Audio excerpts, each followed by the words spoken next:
Gold and silver will continue moving east for economic reasons. Gold is moving east because it's a manifestation of wealth. It's the result of accumulated wealth.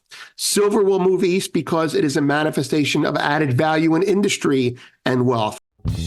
Welcome to the Morning Markets and Metals with Vince Lanci, where each day he brings you the precious metals and financial news to get you ready for your day. And now, here's Vince. Good morning, everyone. I'm Vince Lanci, and in today's market rundown, we're going to follow the money, and then we'll look at some market driving news. Let's take a look at the markets right now first. The dollar is 105.34, up 23. The 10-year yield is 4.43, down 3. The S&P 500 is 53.46, down 14. The VIX is 13.21, up 46. Gold is 23.06, down 4. Silver 29.20, down 53 cents.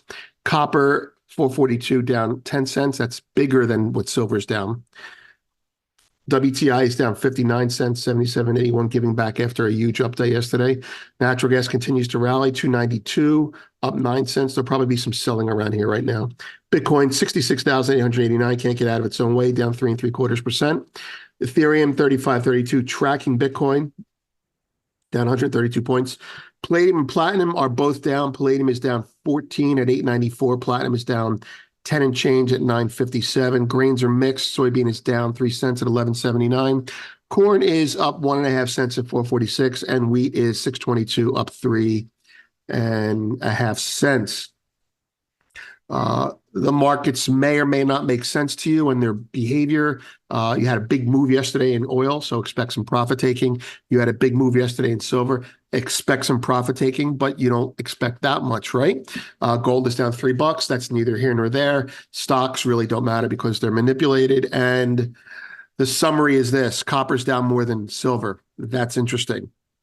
And that means silver has precious buying, number one. Number two, in gold and silver, the selling's not done yet, guys. It's just not done yet.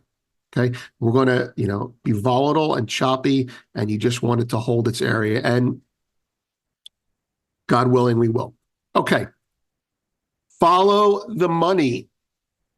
This is going to go through the migration of gold business to Singapore. It's also going to go through the migration of gold from west to east, and it's going to touch on current behavior as it relates to Bank of America and CTA fund flows. And we're going to give you the map for the next 10 years in this conversation.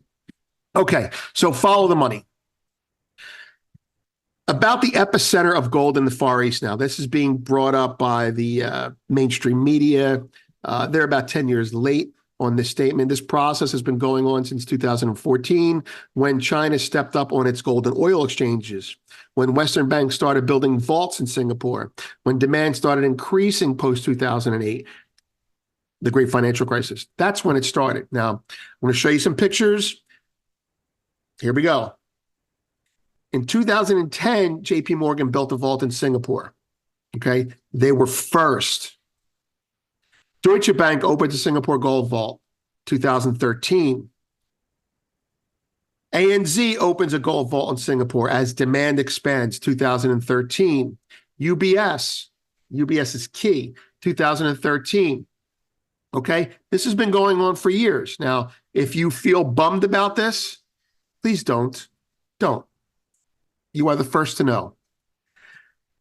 And now you know they knew. And the best part, the whole world has no clue what you know. It's like the light bulb being invented in your backyard, and the rest of the world is using gas lights and being gaslit. You are ahead of 99.9% of the world in knowledge on this topic. So let's look ahead, knowing what we know and how to prepare better for this. Okay. Unless demand subsides in the East, be a genuine deflationary economic crisis or some overnight tier one asset substitute for gold, all privately held gold will move to the East from London and Switzerland, prorated based on global economic power and wealth moving from Europe to Asia. That's why I said UBS was key. You see, Singapore is Switzerland. They're neutral. You can get gold in and out of China through Singapore. You can get gold in and out of the West through Singapore. Switzerland is where people that are affluent store their wealth in gold, and they move it all over the world from there. But Singapore is the new Switzerland. It's neutral, and it's a hub for gold. And around Singapore, they're going to be refiners, and those will be the Swiss refiners.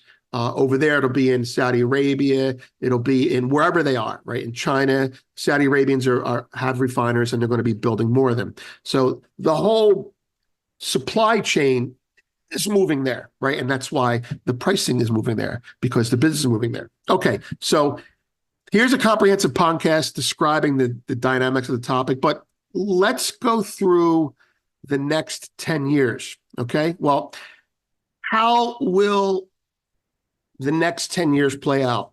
Well, if you're in Europe and your standard of living is dropping and you're forced to liquidate some of your wealth, like any declining power needs to, you will sell your gold, and you will sell your gold to an Easterner, and it'll be bought by an Easterner, and that gold gets shipped to the East. It may or may not get resmelted, depending on who bought it, into local specs, and then it's owned by someone else. It's over, right? It's no different than when Argentina's economy collapsed, and people from the U.S. would go down there to buy watches, which is something I did, and guitars, which is something I did.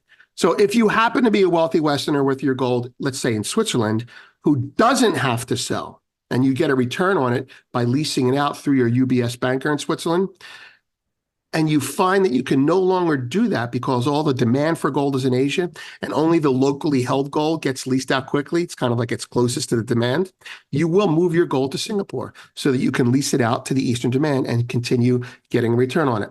Geographic demand determines business and pricing power in all raw materials and commodity trade, okay? In English, the customer's always right. That's what's going on. Gold and silver will continue moving east for economic reasons. Gold is moving east because it's a manifestation of wealth. It's the result of accumulated wealth. Silver will move east because it is a manifestation of added value in industry and wealth. What does that mean? That means silver, aside from being a store of wealth, the second most important store of wealth after gold, is also industrially used. So the price of silver being cheap in the West has been a bonus for people that use silver, businesses that use silver to make finished goods, like the military. See how that works? Now, silver's being bought in the East to make solar panels. So the demand is no longer being tamped down by Western behavior. Now, I'm not so sure that they're using it for solar panels, given that its military applications are broad and deep, actually, I think. I also think that the Chinese companies that are buying silver, the Chinese company that is buying silver, because it's for solar panels, they also have a very big asset class investment division. So they're accumulating silver. China's just not done with their silver history. So think about how you can make money knowing what I just said to you. Ideology, I'm woke, I'm Confucian, I'm Asian, I'm Western, I'm Protestant, will make way for economic prosperity. Those who cling to their beliefs and do not adapt to the changing world economically will be left behind. Okay, think about how you can make money knowing that. You might be a trader. You might be a businessman. Hey, I'm going to open up a shop in Singapore, a jewelry shop. Think about how you can protect your family and wealth knowing that. That's by buying physical precious metals, okay? Now, you may not be buying today. You may not be buying tomorrow, but you should be buying. That's it. And you should be buying with money that you don't need to sell. See, the reason the banks make money doing this is because they don't use leveraged money, and you need to act on it. I'm not recommending that you go to your local coin dealer. I'm not, I don't do that. I'm not paid for that. That's your personal business. But you've got to be out of your fucking mind. Knowing if you believe what I just said to you to be true, you've got to be out of your mind to not see what's going on in the world. Okay, so rant over. Let's bring it down a little bit to the micro now. Bank of America CTA analysis. All right. What did I say? They're not done selling gold. They're selling gold. They're selling silver. CTA gold longs are under pressure. CTAs could turn long US dollar, Mexican peso. Okay, we'll stay with the gold part here. This is a Bank of America analysis. We have this full report at the bottom. The red line is what you care about. They believe over the next 5 days, if the market goes lower, all the CTA funds will puke, kind of like lemmings off of a cliff. And that's what will happen. And they'll go to zero. Now, if you're an advanced trader type, I'll throw this at you. I want to see this go below the line. I want to see the CTAs get short because they frequently jump off the cliff at the worst time. And we'll go from there. Next, that report is at the bottom. Data on deck, CPI and Fed Day, we already mentioned that. Now, I'm going to touch on something we're going to talk about later on. Later today, we will send out a podcast describing gold's likely possible trading pattern over the next 2 or 3 months. Now, it might not pan out at all, but recent history and information that I have shows me that there is a chance that it will play out. And I'll make no comments about this chart, but I will show it to you. The comments will be in a podcast later on today. Let's go back to the markets, and I will leave. Let's put gold up. There's gold right above that area. This looks like a bear flag to me, boys, but this is a daily chart, so you have to look at your shorter term or longer term. The market is working its way off of overbought towards oversold. Silver, yeah, that's not good, okay? I mean, if you're looking at it in context of gold, it's one thing, but this is just not good, okay? This is what we used to call a marble drop, right? I didn't even call it that. Someone else did. I used to just call it a slow death. Market rallies, market comes off. Market bounces, market comes off. It's kind of like you drop a marble on a table, it hits, dead cat bounce, and then slowly rolls off. Now, slowly rolls off is fine at these levels. It's the precipitous sell-off that I don't want to see. But if I do see, I want to see it hold in these areas here for my own purposes. Looking at oil. Yeah, you're going to have selling the first time up. Oil is in a range between 75 and 90. That's what Goldman Sachs says, and they're actually right about that.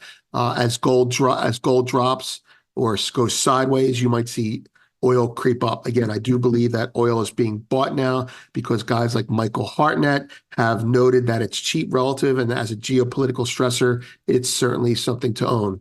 Not to mention Russia's got ships going into, the Bahamas for vacation off the coast of Florida. So, end of the world notwithstanding, have a great day, everyone.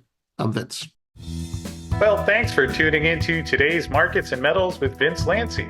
The show is brought to you each day by Miles Franklin Precious Metals, who we encourage you to consider for your next gold or silver purchase or sale. Miles Franklin has pricing that's among the best in the industry on most products, and Arcadia is proud to be a licensed Miles Franklin representative and happy to help whenever you have questions or want to place an order.